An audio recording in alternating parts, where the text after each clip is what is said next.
Good morning, everyone. Today is April the 3rd. This is Anne Marie, and this is the Metastock map. Taking a look at our charts today. Last time we spoke, I talked about a ton of things moving negative, and now we are sitting at higher highs. So the question is, how do we interpret our signals? And this is really why I do these Metastock maps, so you can understand how target rich trades works. And so target rich trades says that, hey, when you are in bullish upside pressure, meaning, let's take a look at the ES, an upward sloping moving average, if you get a downward event or a resistance event noted, that tells us that what we're doing is moving into support. And the likely support is going to be that moving average. Now, here we broke it, all right? But we still recovered it. And the reason that we recovered it is because if we approach price from above, the first thing that we're likely to do when breaking it is trying to retest it. And if it doesn't retest well, like this one, then we've got further downside action. But what's happened is that every single time we've pulled down, we've moved back up, pulled down, move back up, pull down, move back up, pull down, move back up. So if you're looking for a short and you see the resistance signal, which we did and we did use, the way to close that trade is to watch it come into support. And you can go to the blog at thetradingbook.com and see that that is what we did. Now we're up in higher formations. We are filling in this elevator shaft of motion. The volume is thin here. Elevator down, escalator up. And that is what we have been doing in the space. Charts are moving higher this morning. News about why? Yeah, that is, I believe it's pure technical motion. I really do believe that is all that it is.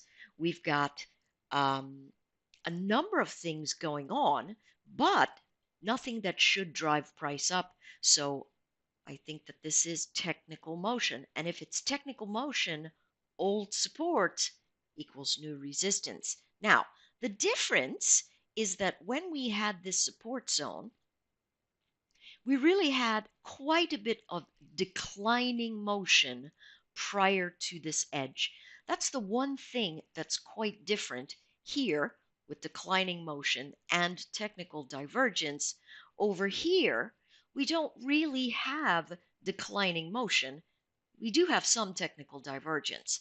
And if that divergence holds, it could look like declining motion. So we want to watch for that very carefully to see these pullbacks give us less pressure to the upside.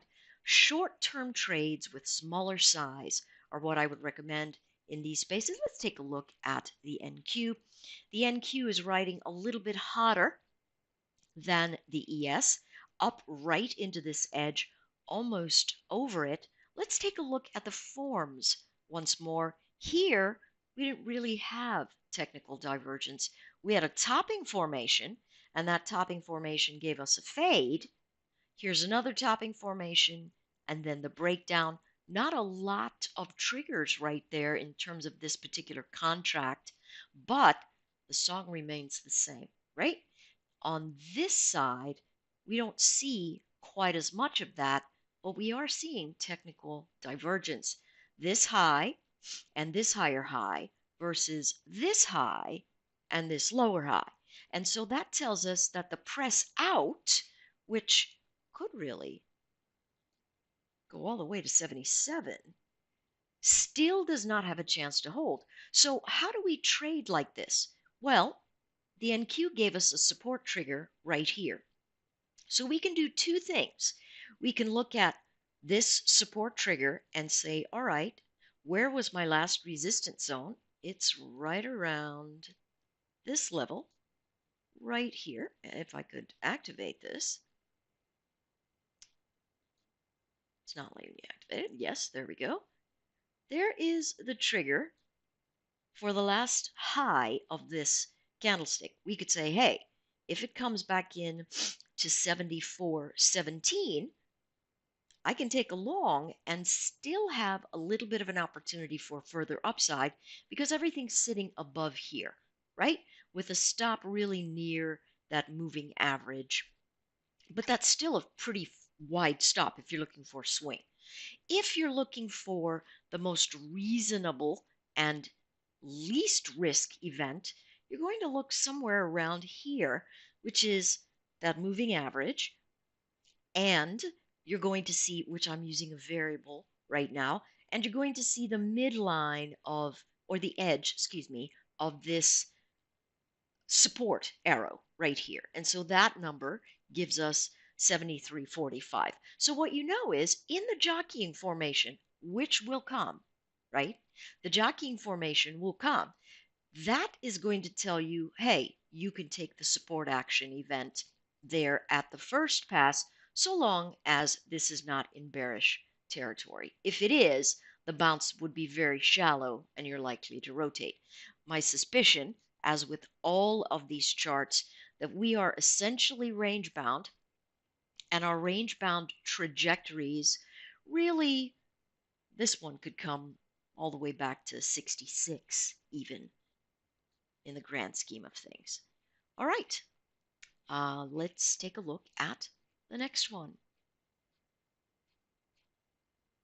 Let's take a look at the YM. We're going to look at the RTY today.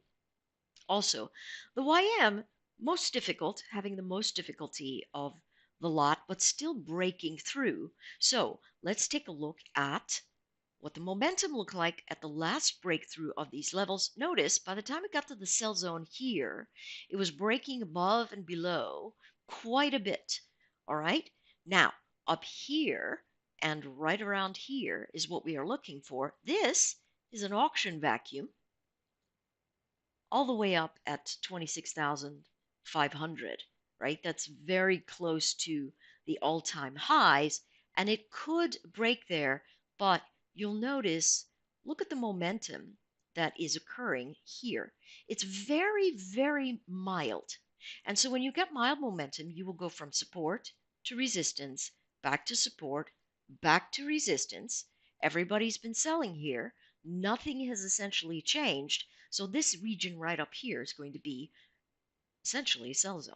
All right, stop. You can watch that. If you're trading it intraday, you might wait for the first opening of the day and watch for the rejection zone and then move backwards into the support zone there. All right, let's take a look at the RTY. This one is the only one that's negative, and that's because in a global slowdown, and I hate to use the word because, but in a global slowdown environment, small caps tend to perform less well. And so if we look at this and we see the small cap action doing this, then we can say, okay, I know definitely I've got some negative drift here. I'm under my moving averages, but because this is so mild and it's not big motion like this, and my moving average is flat to down, I can anticipate that I go into support and then begin to bounce. So we had a bounce action event around the 1500 mark, which is really where the last video I had said, hey, this is the region that a bounce zone is likely to happen. And what it's done is come right into the area, and now it's sitting between this 1560 and 1578 area. That's going to be the next zone. You'll watch it punch into that region and likely fade. Listen, we've got very low risk taking short actions that come into support. We have much higher risk taking the long on the breakout. So, because there's not a lot of statistical and probabilistic information that tells us it's going to hold. The better bet, if you're looking for a long, is to wait for the fade because we're seeing a bounce event. If you try to take the breakout here, you might say, Anne-Marie, things are moving higher. Not necessarily in this one, but in the ES, the NQ, the YM. Why not take the breakout? Because it's going to expand your risk a great deal. And because momentum is dampening, there's no guarantee that it's going to give you a really nice bounce. Let's take a look at the big mover. It's oil. Oil is breaking out. You know what? We had a build in the API. Today, the EIA and old support. Here's the resistance zone. This number at 6260 really is sort of right on the edge. We really have just above that, maybe 63 to 63.20 in that region. But you can see buyers and old buyers here, sellers here. This is going to be a very likely resistance zone. Here's the problem. Look at how short the shorts have been. They've been very quick to turn around. This has a ton of motion. Look at how high this is. This has got a ton of motion. It's got a little bit of technical divergence, but it's had technical divergence completely along the way.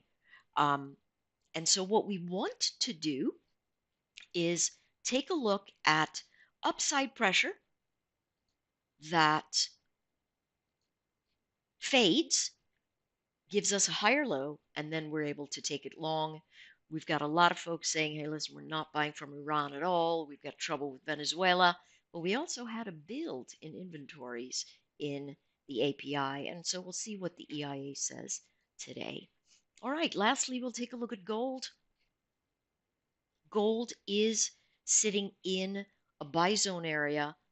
Now, as gold is likely to give us a little bit of a further dip, but this chart is in a very, very precarious place. And so if you take a buy here, and let's say you have your buy set at about 1288, 1290, you literally have about 15 to 20 ticks of a stop before this chart says, you know what, I can't hold this.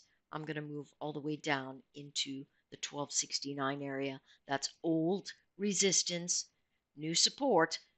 My suspicion is that this chart also stays range bound with the group, but this is a very low risk probability trading formation, and your rate of return should be fairly nice if the chart does what it's been doing, which is bounce every time it comes to this level. So the question might be, where might it not bounce? Well, if this is negative, it might not bounce. It might dig deep and then recover. If it digs deep and then recovers, this is technical divergence. And it's positive divergence because my support edge is here. My second support edge is here. Those are even. And this momentum area is much, much higher. So we want to take a look at long action formation here as it pulls back and grabs deep into support. All right, that's been the Metastock map. Good luck trading.